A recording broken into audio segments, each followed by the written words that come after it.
This week on Erotic Awakening, Mindfucking Mindfully, Apex, and Pickleball. Welcome to Erotic Awakening, an exploration of all things erotic. If you are offended by adult topics or prohibited by law, we recommend you stop listening right now. Patreon supporters receive the free version of the audiobook Polyamory Toolkit, as well as ad-free early access to the podcast, free ebooks, exclusive chats, and other content. Check out all the options at eroticawakening.com. And thank you to our newest supporters, Dean. And Ohio Hedge. They've been a supporter regardless of the Patreon part, but that was nice of them to go and donate to our Patreon fund as well. Look at your thing doing all. Your colors are shiny. It's sparkling people. Today on the podcast, we're going to be talking about something, Dawn, that I don't think we practice a whole lot. We're going to be talking about mindfucking, but how to do it mindfully, which we do talk a lot about. We do talk about mindful a lot, and mindfucking. Are you suggesting I do more than you suggest? Yeah, just a little bit. Fortunately for us on the podcast, we have Sir Ezra on today. And Sir Ezra, go ahead and join us if you would be so kind. And Sir Ezra has just too long ago published the book, Mindfucking Mindfully. So let's start off. What in the world is let's start off with what is mindfucking. Sure. So mindfucking has like a vanilla definition, and mindfucking is separate from lying in that it is something that causes someone to lie to themselves or to others. So when you're mindfucking, you're basically manipulating somebody on such a basic level that they start to create a belief system which is incorrect, right? And for the sake of manipulation, a good example of this is the whole douching industry is a mindfuck result, right? Like, vaginas have aromas. They do.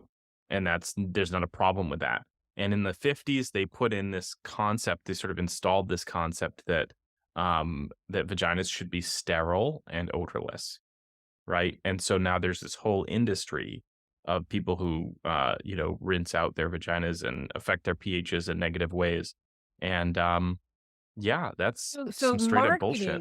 Marketing does mindfucking, not a surprise. All the time. Right. But to bring into the BDSM realm, Right. It doesn't sound like the kind of thing that you should be doing with either your submissive or your dominant for that matter.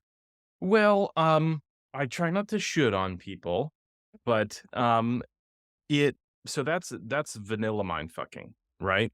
When we talk about BDSM mindfucking, we're really talking about any kind of mental play, any kind of engagement in play where we are seeking to stimulate the mind and create impressions. You can have some really erotic and ethical stuff going on that is totally mindfucking, right?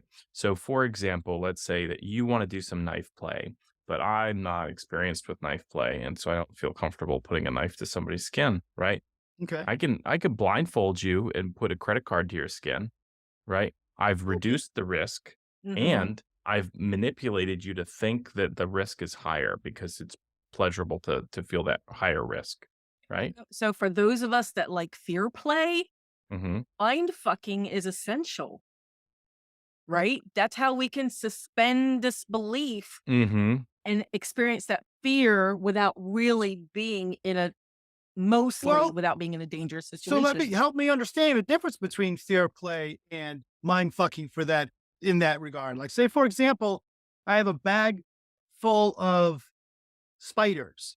Not me. And I take this bag, a brown bag full of spiders, and I said, Dawn, I'm going to put it over your head. Nope. Right. And now the spiders go crawl around on your face. Right. Fuck that. How is that? How would I do that as fear play versus doing that as mindfucking? Well, so it may be mindfucking because you are trying to sort of create this significant emotional response, right? I think I already did, actually. Yeah, I think, yeah. Mindfucking would be, hey, Dawn, I'm going to do this to you. And now you've manipulated her. You've created this like strong emotional sensation and you don't even have a bag of spiders. Okay. Right. Or you could have a bag of feathers and you put that bag of feathers over her head. Right. And so now that's an illusion mindfuck where you're not creating any danger at all, but the sensation of the feathers gently touching the skin all of a sudden gives you the impression that, that's maybe that's what's going on. Okay. That's the same response, because I'm not going to know. Even after having this conversation, if he put that bag over my head and it was feathers, I still wouldn't know if it was feathers or spiders. Well, Certainly not at first. Yeah, certainly not at first. Well, and I think that there's a lot of people will say that mind fucking is lying, right? But you can be truthful, right?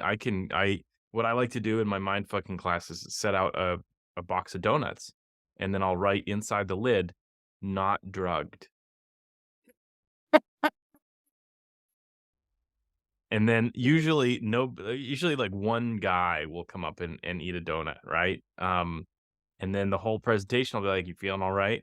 You good?" mhm. And it's the truth. There aren't drugs in those donuts, but like, why would I have to say that? Right. Do you ever get to the point where the guy starts to question himself and says, "Oh, I don't know, I'm starting to see some trails or something"? It hasn't happened yet. It Okay. hasn't happened yet, but it's this, there's always a chance of that placebo effect happening. Right, right. So bringing the mindful part into it. Don and I talk about mindfulness a lot. Yeah. And start off with your definition of mindfulness or mindfully. Yeah. Well, I mean, I think mindfulness is the opposite of mindlessness, right? It's about intentionally cultivating awareness. And so when we do things mindfully, we do things thoughtfully. And you may have an impulse to be manipulative in a BDSM experience, and doing it mindfully is saying, okay, this is what I am compelled to do, or this is what my partner is compelled to receive. How can I do this in a way that really makes sure that we're not doing damage, or that if we do damage, that we're aware of that and we can unpack it later? Mm-hmm. Nice. So what's some examples of mind fucking that you've done? Oh, sure. Yeah, I really like mind fucking, mostly because there was a lot of manipulation happening in my childhood, and so I have this impulse to sort of turn around the knife that was used to stab me and poke others, right? But I don't want to be harmful, and so I love to create um this sense of desperation. Like, desperate wanting is really attractive for me. I think anybody with a begging fetish is going to be really loving that. And so I'm also coming to the table with maybe some insecurities. Right? I'm human, and sometimes maybe I feel like I'm not wanted, or I'm not deserving of praise.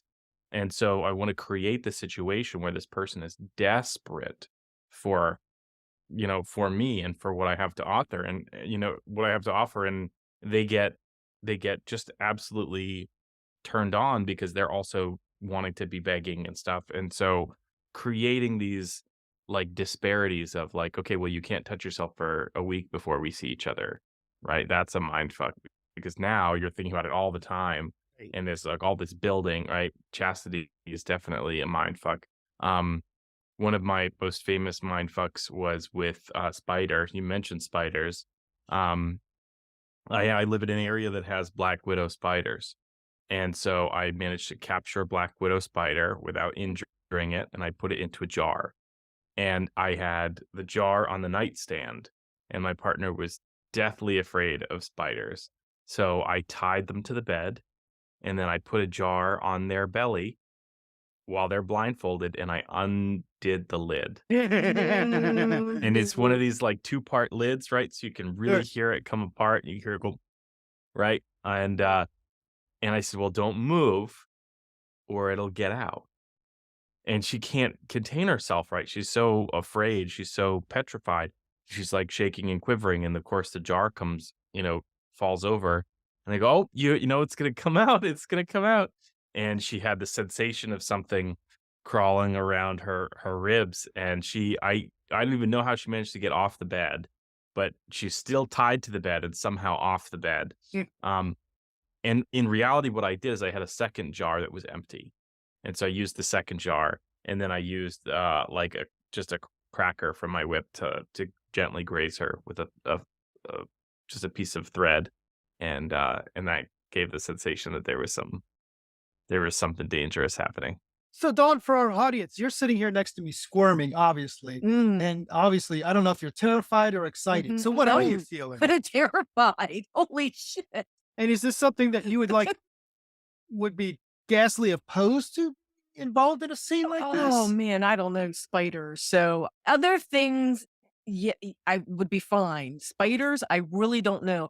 Because my first thought is if you're gonna work with somebody who has such a fear of something like that, man, you gotta be as a top, you gotta be prepared for landmines. So you're gonna have to be prepared. Mhm. Dan, if you put a jar and tell me there's a spider in it and I'm blindfolded, Right. my core muscles are probably going to be like your friend, Sir Ezra. It's probably going to pop me off the bed. And then I'm either going to throw out my back, the jar is going to hit you. Right. So the screaming's going to call the neighbors.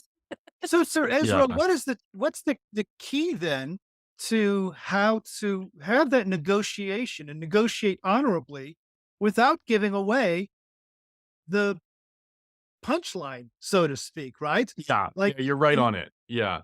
And first off, not everybody likes fear play, and some people absolutely love it, right? I And love it, just there not you go. spiders. Yeah, That's sure. That's one too far, one- right? Sure. But I think it's really important to point that out, right? Because I think so people who don't have exposure to fear play think that maybe it's just the top's enjoyment that's going on, but it can actually be the bottom, right? So first find out that fear is desirable, right? We other avenues we might go down are like disgust or humiliation or degradation. Things like that are, often attractive for people. And you really have to negotiate. And I've identified two techniques that are really effective for not spoiling the surprise. One is long-term planning. So, for example, if you wanted to do a kidnapping, then saying like, okay, we're going to kidnap you tomorrow at 3 p.m. is maybe not the most effective strategy, right? Because you're like, okay, I'm waiting for it. You're at 3 p.m. You're on a lawn chair in your front yard, like waiting to get kidnapped, right? So you can do long-term planning. So long-term planning is like negotiating 2 months out and having a conversation, thoroughly negotiating and then saying, okay, I'm going to write all of this down. Don't write any of it yourself. And, try to put it out of your mind. Don't think about it too much. And then 2 months later, you come back and you say, okay, you're still cool with what we talked about. Oftentimes people will have like, if they're like, oh, well, I'm not sure about that one thing. They've been Right. thinking about it, right? They couldn't let it go because they sort of know it's not okay. Other times they go, yeah, sure, whatever. Or other times they might even say, hey, I just almost got in a car accident. I'm actually like really not ready to do anything right now. So it's important to check in and have like space for changed minds, right? But you can do that long-term planning. The other one is spamming. And spamming is when you present somebody with more information than they can conceivably retain, right? I Okay. can ask you 50 questions and really only 5 of them are relevant. Okay. And so you can't maintain all of that information in your mind. And so you don't know what's coming. You've consented to it explicitly, but you don't know what's coming. Very Nice. cool. I like that. So you said long-term planning, which I mean, when Dan does fear play with me, we've been together for 22 years, right? He pretty much knows where my buttons are at this point and which ones he can press. But would you recommend, might be the wrong word, for people to do this that do pickup play? Or should it be a longer Yeah, mindfucking is edge play. Mhm. So, I'm not gonna sit here and tell people what risks are appropriate and which are not, but it's certainly more challenging to be responsible and ethical and careful when it comes to edge play and pickup play. Nice. So Yeah. you think that you don't do mind fucking, Dan? Do you remember eating a banana off of someone's back and it was supposed to represent something that was not eating a banana off of someone's back, right? Sure. So it's that whole suspending of disbelief Mhm. thing, right? It's that, Yeah. so yeah, and doing it mindfully, doing it ethically, doing Mhm. it, Yeah. yeah. Well, and as opposed to like electro or impact or something like that, it doesn't tend to be the focus of scenes. It Hmm. tends to be an element of scenes, right? Right. Right. So yeah, totally agree. Though I have been in a mind fucking electric scene. There you go. He wore his rubber apron and had all these vintage violet wands, and he was the mad doctor. And oh yeah, that was. Yeah, Dan, haven't you ever said you're gonna get it tonight and then provided no additional information? Well, actually, yes. And actually, I suppose that, now that you mention it, and I'm going to tell you a story of how mind fucking that's gone bad. And it didn't go Hmm. bad per se. It just didn't work. Um, I was going to do a scene with Dawn, and I had a bunch of strangers and friends walk up to her and say, "Is it safe?" And no matter how she answered, it didn't matter how she answered. Now, the problem is that requires that Dawn saw a particular movie, and a particular movie where the bad guy did a dental scene. A Well, she dental had interrogation. a dental scene, yeah. interrogation scene, and the bad guy kept saying, "Is it safe?" Well, Dawn never saw that movie, so it had It's very zero cool. impact on her whatsoever. So that's a He was, mind fuckery gone fucked up. he was trying to terrify me, and instead I was just so confused Yeah. why all these people at an event were coming up to me asking if it was safe. I'm like, sure, I guess. I don't know. So one more question for you. Have you ever had a situation like that where you thought that this Oh, was yeah. going to be the bee's knees and the person just didn't have something to connect it to that mind fuck that you were hoping for? Oh, yeah, for sure. And there's been duds and then there's been scenes gone sideways too, Okay. right? I mean, duds are usually when you just didn't negotiate enough.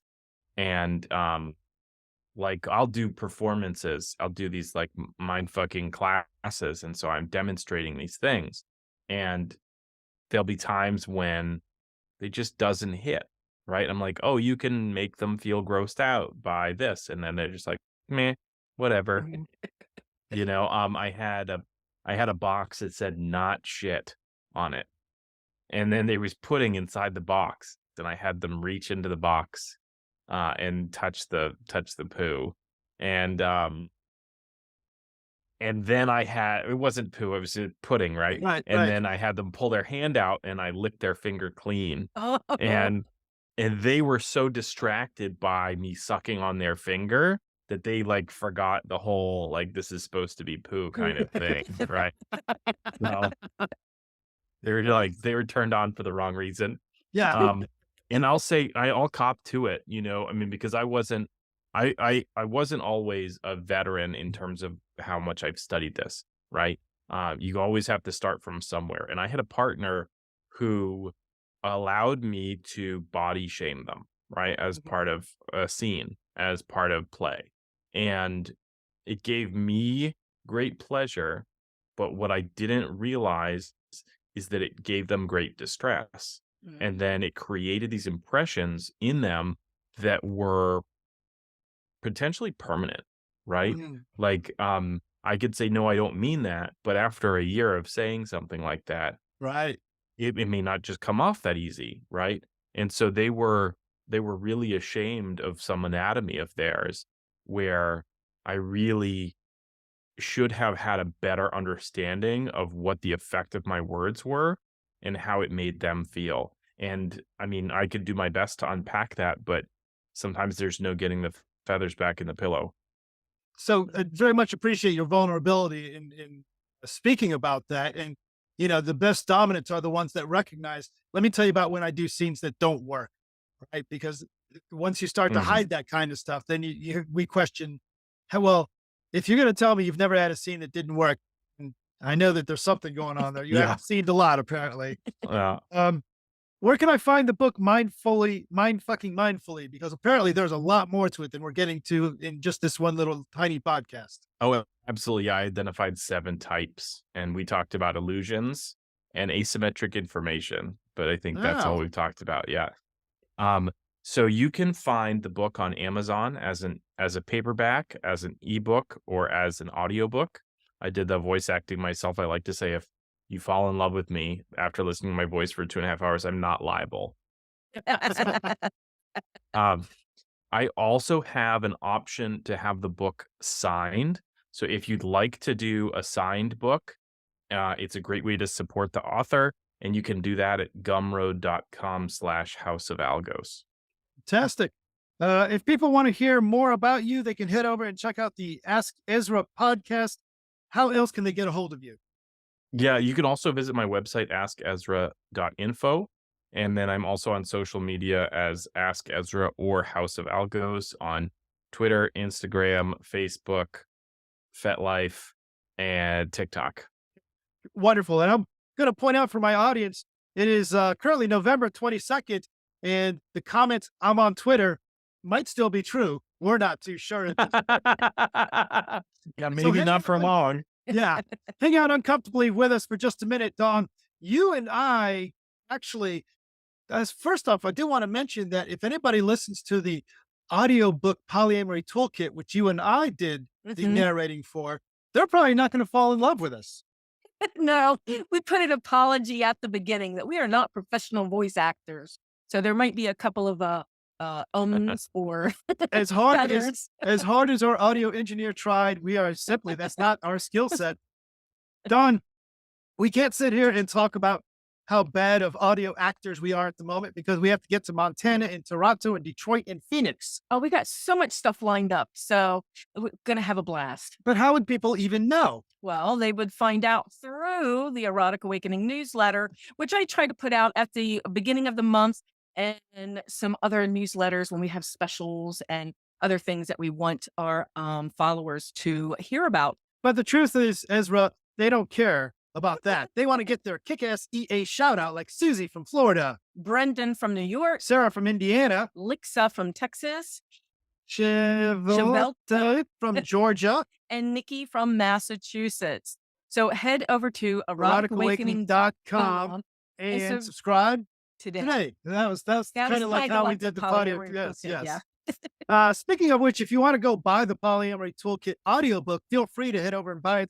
Or we're just happy to give you a copy. Become a patron, get a free copy. Simple as that. Dawn, recently you and I attended the Apex event or the Apex dungeon here in the Phoenix, or near us where we are in the Phoenix. Near us where we are now, yeah. Where we were. That's what RV living is about, folks. It's like, I don't know where I am. I'm pretty sure where I was. Or what time zone. Time zones are nuts. We should put a picture for our patrons of our clocks on the wall. Yeah, so Ezra, I know you're West Coast, right? That's right, yeah. So where you're at right now, the time is 5:05 p.m. But did you know in Columbus, Ohio, it's 8:05 p.m. Where I'm sitting, it's 6:05 p.m.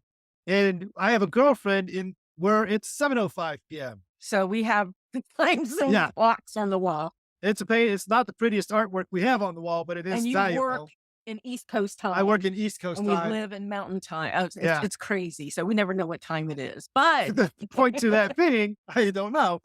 But we were at Apex the other day here in the Phoenix, and we had the opportunity to meet Shadow Sub 6, who's a longtime listener and was very happy to meet us. We're very happy to meet them, as well as LZ89 and Josh, who was also a longtime listener that we're very happy to meet. Indeed. So we got to meet a few other people too. And now I'm going to have to remember a name because we actually interviewed her on the podcast. So Kat. Yes, it was Kat. Yep. And it was about self-tying.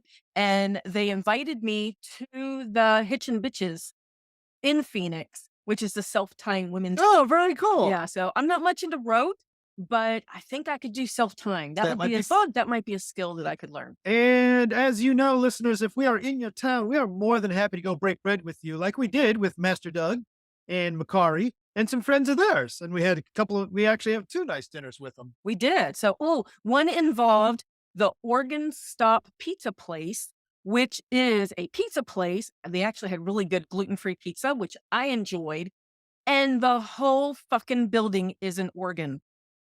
Like a playing organ. So there's a guy up there taking requests. We walk in, he's playing a Queen melody on the organ. And if you look behind him, the whole wall is the pipes, and like there's 12 snare drums on this wall and cymbals and xylophones and bubble machines at the top. The whole thing is the organ. It's the biggest organ in the U.S. It was pretty cool. It I was will neat. have to say that. Yeah. Sir Ezra, do you have any dietary restrictions? I don't. Excellent. I try to stay away from high fat foods, but I also love them. So I totally want to date you. I need to date more people that do not have dietary restrictions, because taking my poly family out to eat is a real challenge because everybody's got something. Gluten-free, unfortunately. Yeah. And And else. baby That's love, something I else. can't even tell you. Her list of dietary restrictions is like, you know what? I'm not your dominant when it comes to what goes in your, you don't know what who to food eat. goes into your mouth. You don't know who to eat spaghetti with at this point. Nobody Nobody. can eat spaghetti. Apparently, it's the big thing. We Dawn, do have some tentacles. oh, fine. So, well, I need to get the tentacles out now. So I like tentacle sex. So, and people will send me tentacle pictures all the time. It's amazing. They just kind of feed the whole thing. So Yes. Pirate sent me a picture of a girl wrapped up by ghost tentacles. So it was kind of like the Halloween theme. So it was a ghost monster. So that was kind of cool. But I don't care about that because I've got Sasquatch set boobs bound like pumpkins. Indeed. Well, did you see Trevor send you the donut on the butt? Yes, I did It see was that. not food on boobs. Did you see but what it I was a said to donut. that? Something about a hole. Yes, you have to be careful which hole you put your. We'll talk about that later. Not into the Depends hole. on your fetish. And finally, that reminds me of my birthday tradition of cake on cake. What is So it? every time I have a birthday, I have somebody beat my cake plate. I put a slice of cake on their ass, and that's where I eat my cake from. Nice. That is a It's called cake good- on cake. Yeah. there you go. Yeah, Yeah. that's a good birthday tradition. My birthday's coming up. It is. Is it? Kinda. Oh, and birthday's always coming up. It's just far away. It's just like coming up soon, but it'll come up eventually. Just about 8 months, I think. And then finally, Dawn, we are in we're still in Arizona. We are nearby our friends Okay. Kevin and Katie. Yes, and we're in a 55 and over RV place, and it's listed as an active 55 and older because I'm 55 and you're Over older. 55, shut up. So we're here with our friends Kevin and Katie. This is like our first full day here. I've exercised more today than I have in the last month. So 5 o'clock this morning, you three are out trekking. So the trek poles and walking fast. I have short legs. I would not be able to keep up. So I took my recumbent trike out and did 3 miles. I've already done an hour of yoga because of one of Katie's classes. And then we played pickleball. Yes. For those that have not heard of pickleball, we had not heard of pickleball until we became RVers. And then pickleball is like everywhere. It's a thing.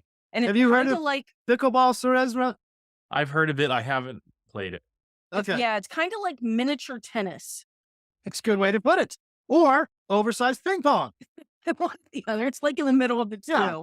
Holy cow. So I can tell they've been playing for longer than us. That was our first game. I have quickly gone from pickleball. That sounds like something old people do too. This is fun. Let's do it some more. Very embarrassing. I'm going to go back to disc golf and pretending that I'm hip. Hip. I don't think they say hip I anymore. don't think so. Take a moment to support the podcast. Rate us on Apple Podcast. Take a moment to support the podcast. Rate us on Apple Podcast, Google Play, Stitcher, Spotify, or wherever you listen. Or just tell your friends. Feel free to reach. You remember I used to do voices? I used to do remember a accents. long time ago. boy. Feel free to reach out to us. We love interacting with you.